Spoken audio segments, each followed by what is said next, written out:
পাক বলেন যারা মুমিন তাদের গুণ হলো পাঁচটি। এক নাম্বার গুণ হলো আল্লাহ পাকের নাম যখন শুনবে তখন মুমিনের দিল কম্পনিত হয়ে যাবে। মুমিনের আল্লাহ পাকের নামটা যখন দিনে স্মরণ হয়ে যাবে তখন মুমিন সর্বদা আল্লাহ পাকের ভয় দিনে রাখবে।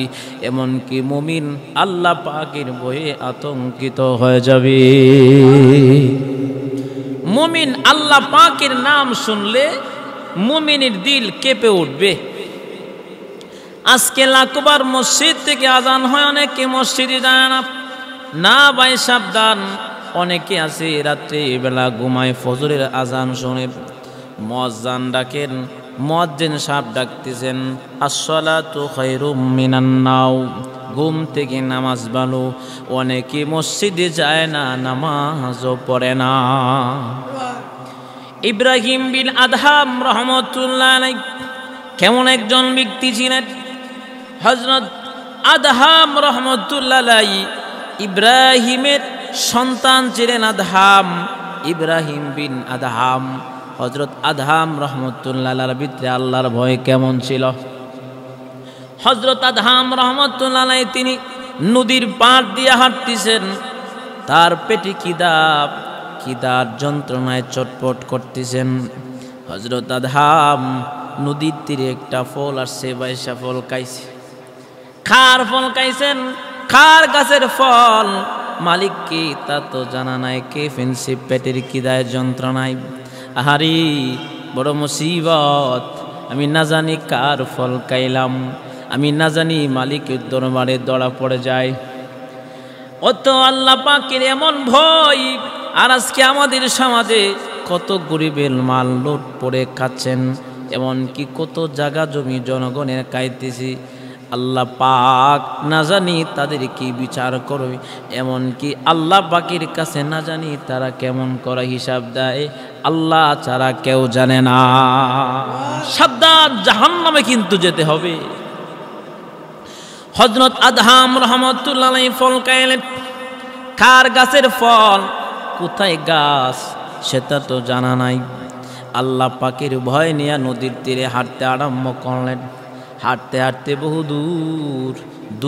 দূর যাওয়ার পরে গিয়ে দেখেন একটা গাছ পানির উপরে জয়লা আছে। তিনি আবার চিন্তা করতেছেন ওই গাছ থেকে মনে হয় ফল পড়ছে। ওই গাছের মালিকটাকে মালিক তালাশ করতে আরম্ভ করলেন। এরে আমার যুবক ভাইরা, ও কক্সবাজারের ভাইরা, আমার প্রাণের ভাইরা গো, আপনাদের কাছে আমার আহ্বান। আমার বাড়ি দূর, বহু দূর, আপনাদের সামনে বয়ান করতেছি এই জন্য আল্লাহ পাকের ভয় যেন আপনাদের দিলে বসে এমনকি আমল করেন, এই জন্য আপনাদের কাছে আহ্বান করতেছি। দেখেন আল্লাহওয়ালাদের ভিতরে কেমন ভয় মালিকের ছিল। যার ভিতরে ভয় আছে কোনোদিন জিনা করবে না, যার ভিতরে আল্লাহ পাকের ভয় আছে সেই কোনোদিন নাফরমানি করবে না, যার ভিতরে আল্লাহ পাকের ভয় আছে সেই কোনোদিন গুনার কাজ করতে পারে না। হযরত আদহাম রহমতুল্লাহ আলাইহি আমার গাছের মালিক তালাশ করতে আরম্ভ করলেন। খুঁজতে খুঁজতে একজন বুড়া মহিলার সাথে সাক্ষাৎ। বলতেছে মাগো, এই গাছের মালিক কে গো মা? বলতেছি গাছের মালিক আমি।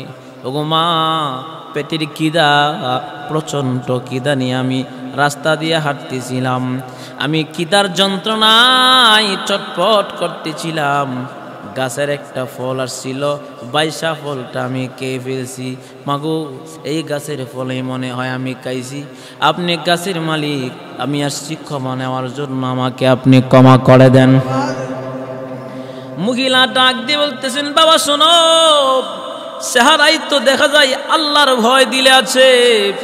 মহিলা ডাক দিয়ে বলতেছেন বাবা শোনো, আমি তো এই গাছের মালিক, পুরাটা না অর্ধেকটা। বাদশা নামদার বলুকের বাদশা ছিল এখানে শিকারি করার জন্য। বাগানের মালিক বাগান বিক্রি করেছিল, আমার কাছে পর্যাপ্ত পরিমাণ টাকা ছিল না।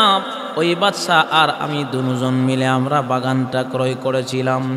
আমি তো তোমাকে পুরা ফলের কমা দিতে পারবো না, আমি তোমাকে আমার অর্ধেকটা ফলের কমা করে দিলাম, বাকি অর্ধেক ফলের কমা আনতে গেলে যেতে হবে বলকের বাদশাহ নামদারের দরবারে।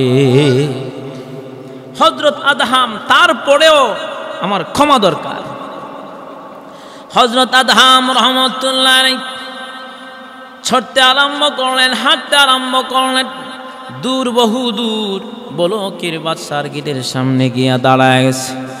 ডাক দিয়ে বলতেছেন, কে আছেন? দারওয়ান তার সাথে কথা বলতেছেন, আমি বাদশা নামদারের সাথে একটু কথা বলতে চাই। খবর দেওয়া হলো।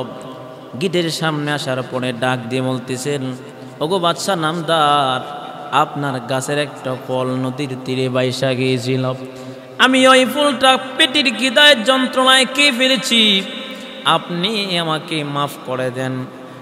আমি এক মহিলার কাছ থেকে, আপনারা নাকি মালিক, আমি মহিলার কাছ থেকে অর্ধেকটা ফলের কমা আনছি। এরে আমার বাবাজিরা দেখেন, চিন্তা করে আল্লাহর ভয় দিলে কেমন। অর্ধেকটা ফলের কমা নিয়ে আসছি, বাকি অর্ধেকটা ফলের কমা আপনার কাছ থেকে আমার নেওয়া লাগবে, নয়তো আল্লাহর দরবারে আমি ছাড় পাবো না। কেমন ভয় আল্লাহর, সুবহানাল্লাহ।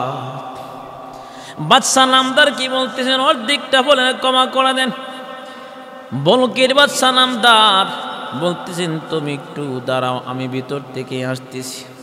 ভিতরে গিয়া তার স্ত্রীর সাথে কথা বলতেছেন, দেখো না, জীবনে কত যুবক দেখলাম, এমন যুবক তো আমার জীবনে আমি কোনোদিন দেখি নাই, এমন যুবক তো আমার জীবনে কোনোদিন আমি দেখি নাই।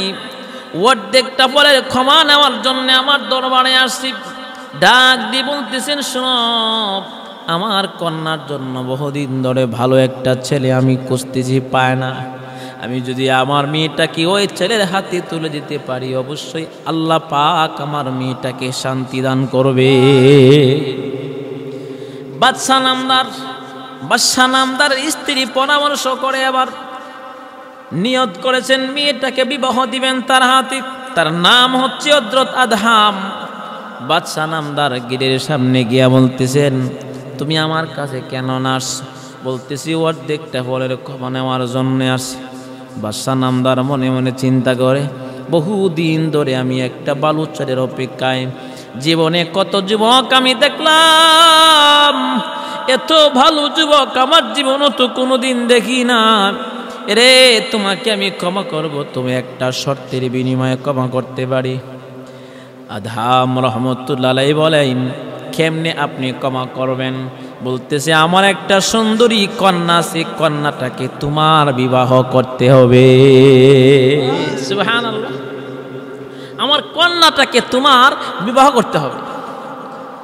হযরত আদহাম রহমতুল্লাহ আলাইহি তিনি চিন্তা করতেছেন, ক্ষমা তো পাবো। ডাক দিয়ে বলতেছেন, ঠিক আছে, আপনার কন্যাকে আমি বিবাহ করব। বাদশা নামদার বলতেছেন, তুমি একটু দাঁড়াও। এবার যখন ভিতরে চলে গেলেন, কন্যাকে গিয়ে বলতেছেন, মারি, বহুদিন পরে রে মা, আমার কাছে একটা যুবক আসছে রে মা। জীবনে কত যুবক দেখলাম, কিন্তু এই যুবকের মতো যুবক আমি কোনোদিন কারোর সাথে দেখি নাই, কোনো স্থানে আমি দেখি নাই, আমার সাথে সাক্ষাৎ হয় নাই। এরে মা, তুমি যদি রাজি থাকো রে মা, আমি ওই ছেলের হাতে তোমাকে আমি তুলে দিতে চাই। বাদশা নামদার ডাক দিয়ে বলতেছেন, মারি, ছেলের নামটা হচ্ছে গোমা আদহাম। মেয়েকে যখন ছেলের নামটা যখন বলে দিলেন, হযরত আদহাম রহমতুল্লাহ আলাইহি তিনি যখন নামটা যখন বলছেন, হযরত আদহাম রহমতুল্লাহ আলাইহি তিনি যখন এই কথা বলছেন, হযরত আদহামের নামটা যখন মেয়েটার কানে যখন বলে ফেলছেন, তখন মেয়েটা লাফ দিয়া উঠিয়া বলেন, ওগো বাবা, বহুদিন পর্যন্ত আমি একটা নাম গো আব্বাজান শুনতে পাই, সেই নামটা গো আব্বাজান, সেই নামটা হচ্ছে হযরত আদহাম। আমি যখন ইস্তিখারার নামাজ পড়ি যখন, তখন বারবার আমার কানে ওই নামটা দেওয়া হয়, বারবার আমার কানে নামটা দেওয়া হয়। ওগো বাবা, যেই ছেলেটা দাঁড়িয়ে আছে গো তার নাম আদহাম, সেই বন্ধুটাকে তো আমি বহুদিন ধরে তালাশ করতেছি। মেয়েটাকে বলতেছেন তাহলে ঠিক আছে আমি বিয়েতে রাজি আছি। মেয়েটা বলতেছেন হযরত আদহামের সাথে বিবাহ হয়ে গেল। বাদশা নামদার মেয়েটার বিবাহ সম্পন্ন করে দিলেন হযরত আদহাম রহমতুল্লাহ আলাইহি। এবং কি মেয়েটা যখন বিছানায় চলে গেলেন, কিন্তু মেয়েটাকে স্পর্শ করে না। এক সপ্তাহ চলে গেছে। হযরত আদহাম রহমতুল্লাহ আলাইহি তিনি হঠাৎ একদিন ডাক দিয়ে বলেন, মাগো ছেলেটা কেমন, ব্যবহার কেমন? এমনি ডাক দিয়ে বলেন, ওগো বাবা, বিবাহ তো আমাকে দিয়েছেন, স্বামী পেয়েছি, এমন একজন স্বামী পেয়েছি, আজকে 7 দিন হয়ে গেছে বিছানায় আসে নাই, শুধু খালি আল্লাহ পাকের ইবাদত করে। সুবহানাল্লাহ।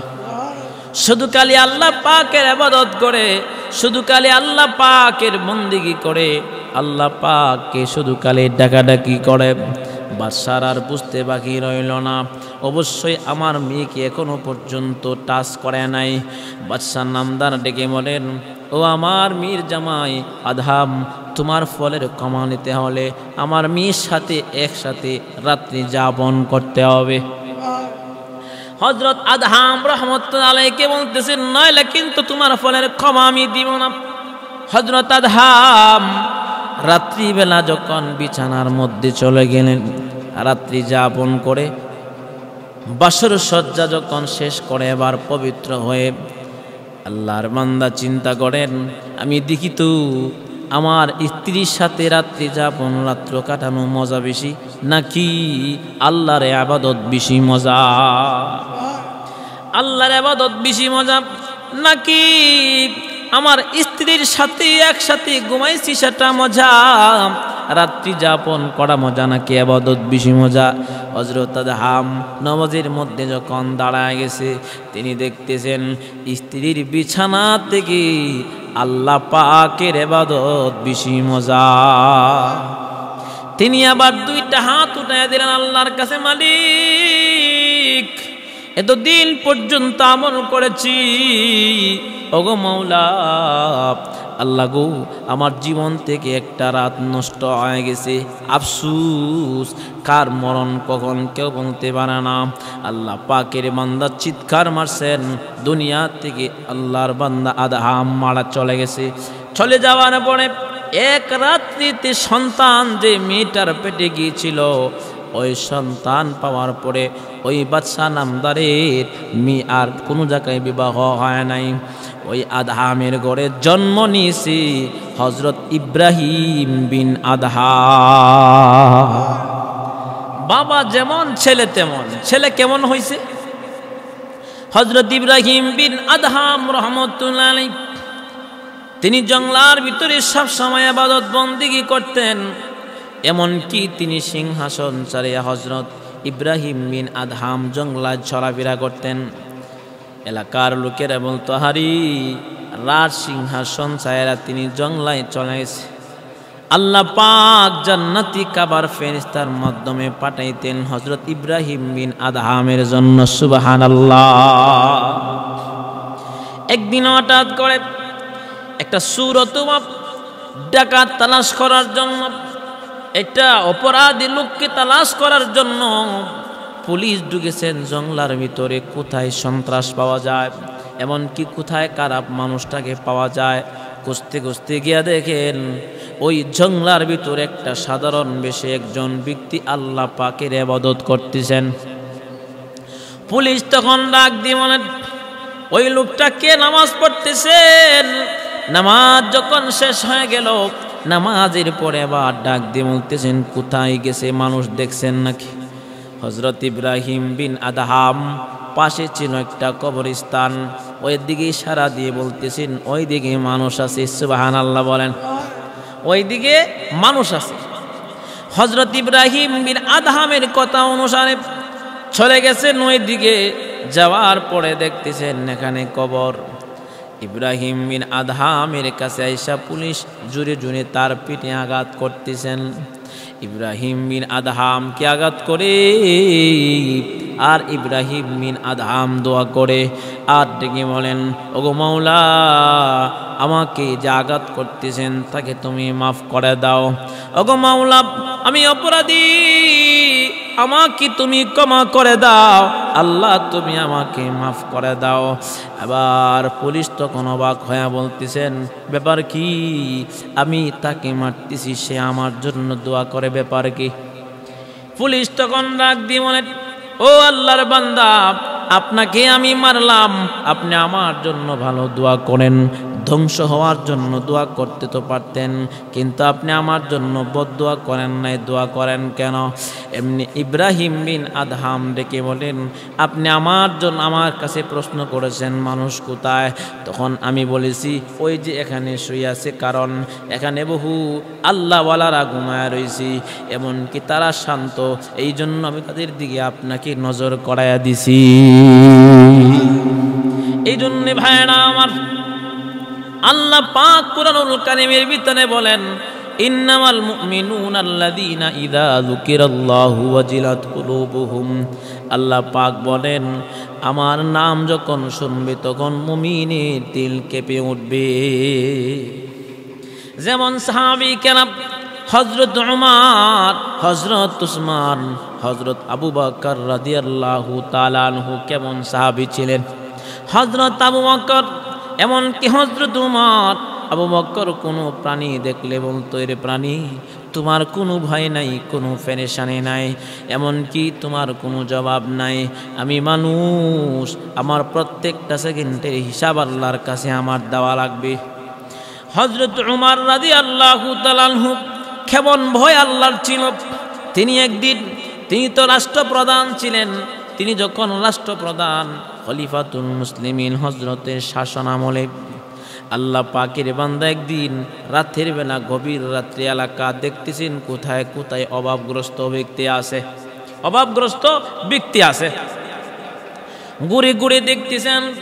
আজকে তো আমাদের সমাজে কিছু মানুষ যখন চেয়ারম্যান মেম্বার হয়, তার নিজের গদিটা আগে শক্ত করে, জনগণের কোনো খবর নাই, নিজে বাইসা পরের নাম কি আছে না নাই? অনেক জায়গায় আছে, আছে না নাই? আছে। ওই দিক দিয়ে খলিফাতুল মুসলিমিন হযরত উমর ঘুরতেছেন, হঠাৎ করে তাকায় দেখে গো, একটা ঘরের ভিতরে বাচ্চার কান্নার আওয়াজ শোনা যায়। হযরত উমর রাদিয়াল্লাহু তাআলা আনহু আবার ঘরের পাশে খান লাগাইছেন, বাচ্চাটাকে বলতেছেন, এই যে মাত্র আরেকটু বাকি আছে, হয়ে গেছে। উমর রাদিয়াল্লাহু তাআলা আনহু কিছুক্ষণ অপেক্ষা মান, কিছুক্ষণ পরে ডাক দিয়ে বলেন, মাগো, আপনি কি পাক করেন? বাচ্চাটা কেন কাঁদতেছেন? মহিলা ডাক দিয়ে বলেন, আমার ঘরে কোনো খাবার নাই, আমার কোনো সামালপত্র নাই, আমি কিছু পাথর পাতিলের মধ্যে দিয়া নিচে আগুন দিয়া পানি দিয়া বারবার নাড়তেছি, আর সন্তানদেরকে বুঝ দিচ্ছি, দাঁড়াও, একটু অপেক্ষা করো, একটু অপেক্ষা করো, একটু পরে হয়ে যাবে। এমনি মহিলা তখন ডেকে বলেন, আমাদের শাসন করতে হচ্ছে ওমর, এমন কষ্টের মধ্যে আছি, ওমর আমাদের খবর নেয় না, মহান আল্লাহর কাছে হযরত উমরের নামে নালিশ করব। ওমর রাদিয়াল্লাহু তাআলা এই কথা শুনিয়া পাগলের মতো হয়ে গেছে, দিশেহারা হয়ে গেছে। দৌড় দিলেন বাইতুল মালের দিকে, দৌড় দিয়া খাদেমকে, বাইতুল মালের খাদেমকে গেওয়ার, খাদেম আর দেরি করিস না রে, তাড়াতাড়ি আমার কাঁধের মধ্যে একটা আটার বস্তা দে। সুবহানাল্লাহ, তাড়াতাড়ি আমার কাঁধে একটা আটার বস্তা দে। এমনি খাদেম ডেকে বলে, ওগো খলিফাতুল মুসলিমিন হযরত উমর, আপনি কেন নিবেন? আপনি আমাকে অর্ডার দেন, যেখানে নিয়ে যাইতে বলেন সেখানে আমি নিয়ে যাব। এমনি ডাক দিয়ে বলেন, শোনো শোনো, দুনিয়াতে তো তুমি আটার বস্তাটা আমাকে আগায়া দিবা, হাসরের ময়দানে আমার ঝামেলা বুঝা তো তুমি আগায়া দিবা না, আমার বুঝা আমারে টানতে হবে, আমার মাথায় দিয়ে কোনো কথা বলবা না। খলিফাতুল মুসলিমিন হযরত উমর কেমন একজন সাহাবী, কেমন একজন সাহাবী। আম্মা জান আয়েশা রাদিয়াল্লাহু তাআলা আনহা একদিন নবীজিকে প্রশ্ন করেন, ইয়া রাসূলুল্লাহ, আসমানের তারকা পরিমাণ কি কোনো উম্মতের আপনার আমল নামা আছে?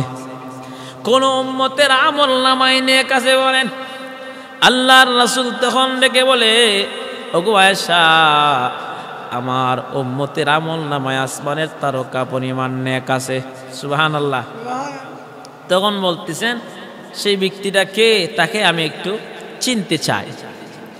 আম্মা জান আয়েশা রাদিয়াল্লাহু তাআলা আনহাকে ডেকে বলেন, ওগো আয়েশা, আসমানের তারকা পরিমাণ আমার উম্মতের মধ্যে নেক আছে আমল নামায়, সেই ব্যক্তিটা হচ্ছে খলিফাতুল মুসলিমিন উমর।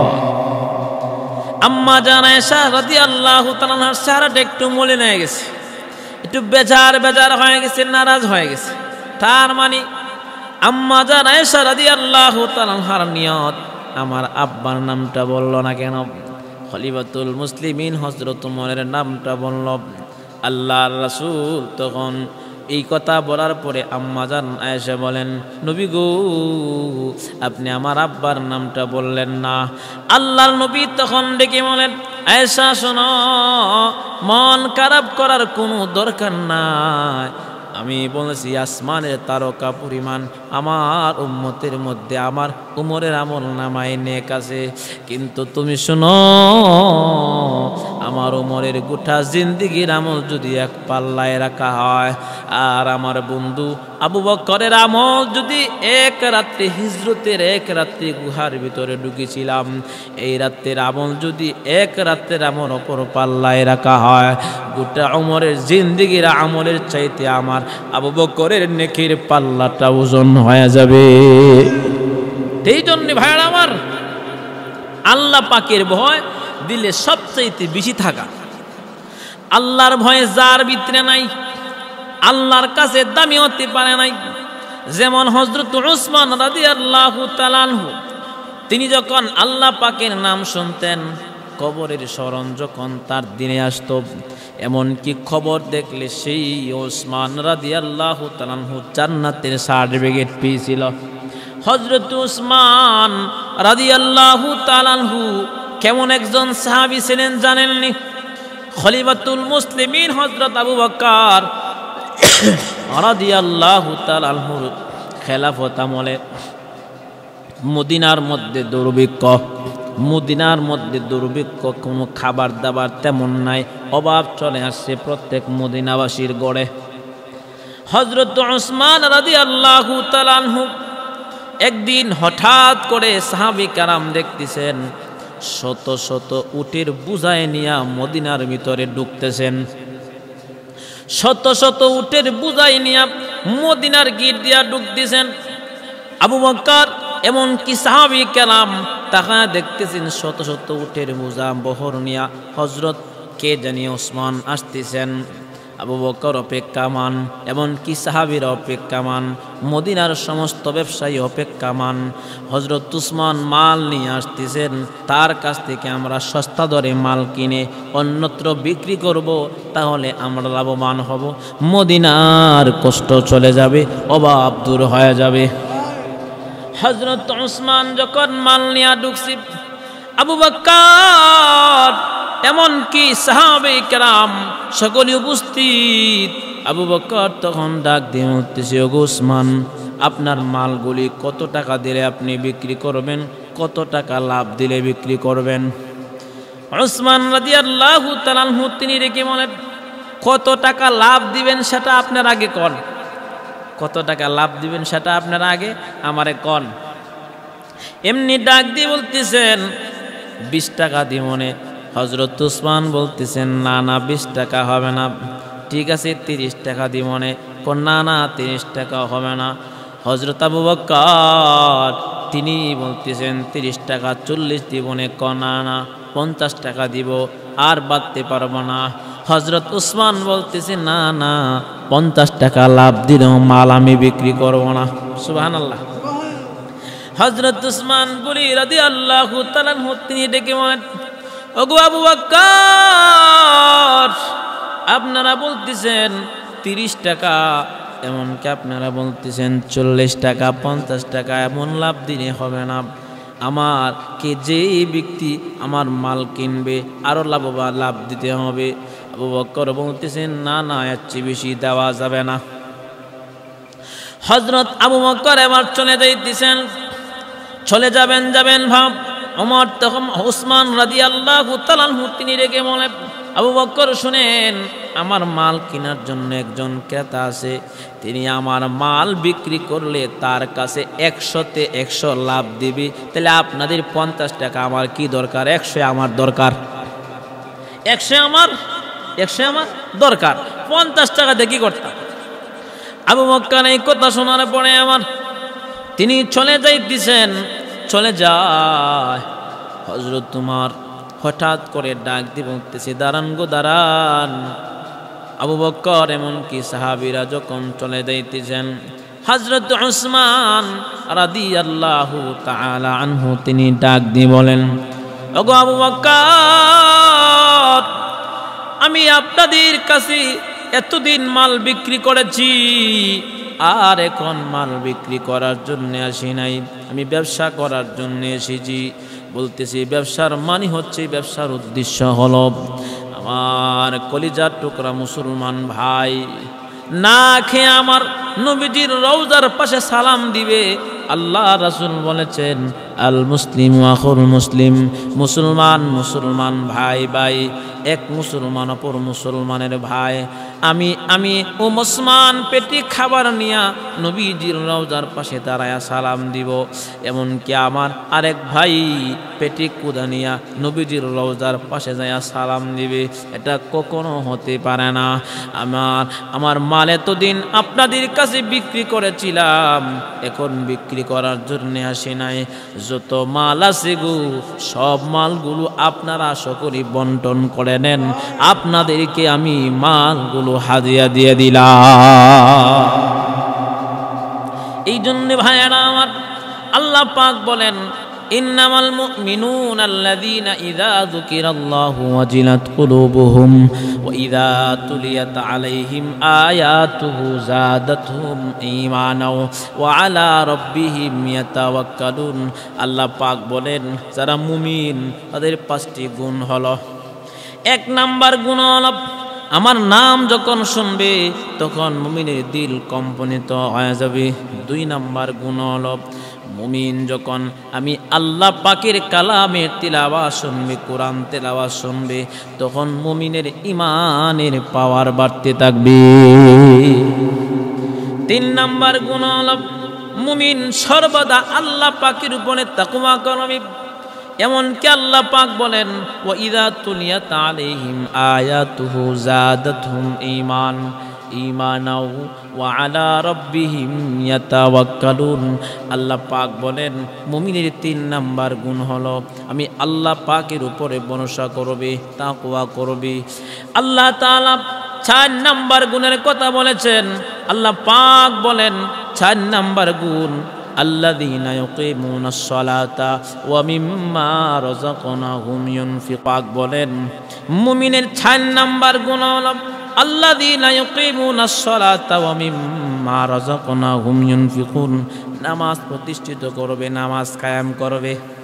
আজকে তো আমরা নামাজ একেবারে ছেড়ে দিয়েছি। নামাজ অনেকে আমরা 40 বছর যাবত পড়ি, অনেকে 30 বছর যাবত পড়ি। নামাজের কায়দা কৌশল অনেকে আমরা বুঝি না, আছে না নাই? নামাজের কায়দা কৌশল অনেকে আমরা জানি না। যেমন আমার একজন মুসল্লি নামাজ পড়তেছে। কি পড়তেছে? নামাজের ভিতরে এক দুষ্ট ব্যক্তি দুষ্টামি করেছে। নামাজের ভিতরে নিয়ত বেঁধে বলতেছে, বেটা গেলে এখান থেকে গেলে চিন্তা করেন, এরপরে নামাজ ঠিকই পড়তেছে। নামাজ পড়তে হবে, নামাজ প্রতিষ্ঠিত করতে হবে, কায়েম করতে হবে। এমনকি নিজে নামাজ পড়তে হবে, নামাজ প্রতিষ্ঠিত করার জন্য দাওয়াত দিতে হবে। এমনকি নিজের পরিবারকে নামাজের জন্য তাগিদ করতে হবে। এমনকি নামাজ প্রতিষ্ঠিত করবে। এই গুণটা হচ্ছে মুমিনের গুণ। যেমন আমরা নামাজ পড়ি একরকম, সাহাবী কেরাম নামাজ পড়তো অন্যরকম বলতে কি বোঝায়? অন্যরকম বলতে সাহাবীরা ভালো করে নামাজ পড়তো। আর আমরা আজকে নামাজ পড়ি এমন নামাজ, হাদিস শরীফে একটা হাদিস পড়েছিলাম, কিছু কিছু মানুষের নামাজ 100% কবুল হয়, কিছু কিছু মানুষের নামাজ 80% কবুল হয়, কিছু কিছু মানুষের নামাজ 70% কবুল হয়, কিছু কিছু মানুষের নামাজ 50% কবুল হয়, কিছু কিছু মানুষের নামাজ 30% কবুল হয়, কিছু কিছু মানুষের নামাজ 40%, এমনকি 20% হয়, কিছু কিছু মানুষের নামাজ 10% হয়। আজ এমনভাবে পড়া চায় আমরা অনেকে নামাজ পড়তে পারি না। যেমন হযরত আলী রাদিয়াল্লাহু তাআলা আনহু কেমনভাবে নামাজ পড়তেন। হযরত আলী রাদিয়াল্লাহু তাআলা আনহুকে একদিন কাফেররা তীর নিক্ষেপ করেছেন। সাহাবায়ে কেরাম তীর টানতেছে, তীর খুলতে পারে না। হযরত আলী রাদিয়াল্লাহু তাআলা আনহুর রক্ত এমনভাবে বাহির হচ্ছেন, আহারে রক্তের স্রোতের মতো বাহির হইতেছেন। আল্লাহর রাসূল তখন সাহাবীদেরকে ডেকে বলেন, ও সাহাবীরা, আমার আলীকে নামাজে দাঁড়াইতে দাও। নামাজে যখন দাঁড়াবি তখন আলীর পা থেকে টান দিয়া তীর খুলবা। হযরত আলী নামাজে যখন দাঁড়ায় গেছে, টান দিয়া তীর খুলে ফেলছে। হযরত আলী নামাজ শেষ করার পরে বলতেছেন, আলী গো, আপনার পা থেকে আমরা তীর টান দিয়া করলাম, আপনি কি বলতে পারেন? হযরত আলী বলেন, আমার ডান দিকে জান্নাত, আমার বাম দিকে জাহান্নাম, আমার পিছনে আজরাইল দাঁড়ায় আছে, আমার সামনে আমার মালিক, আমি কেমন করে বুঝতে পারবো কি হয়েছে? আমি যখন নামাজে দাঁড়াই যাই, আমার এমন মজা অন্তরে ঢুকে যায়, পৃথিবীতে কি হইতেছে না না হইতেছে আমি কিছুই খবর জানি না। এই জন্য নামাজ পড়তে হবে আল্লাহ পাকের খুশির জন্য, দেখানোর জন্য। উঠিয়া যায় সে আল্লাহ জানে আর ও জানে কি পড়তেছে সেজদার মধ্যে। নামাজ ঠিক মতে অনেকেই পড়তে পারে না। নামাজ শিখবেন। আল্লাহ তাআলা বলেন 4 নাম্বার গুণ হলো নামাজ প্রতিষ্ঠিত করবে। 5 নাম্বার গুণ, আল্লাযীনা ইউকিমুনাস সালাতা ওয়া মিম্মা রাযাকনাহুম ইউনফিকুন। আল্লাহ পাক বলেন, সম্পদ রিজিক যে দান করেছি তা থেকে আমার রাস্তায় বের করবে, খরচ করবে। আল্লাহ পাক বলেন, উলাইকা হুমুল মুমিনুনা হাক্কা, তারাই হলো সত্যিকারের মুমিন। আল্লাহ পাক আমাদের সকলকে সংক্ষিপ্ত কথা বলেছি, এই কথার উপরে আমল করার তৌফিক দান করুক। জুড়ে বলেন আমিন।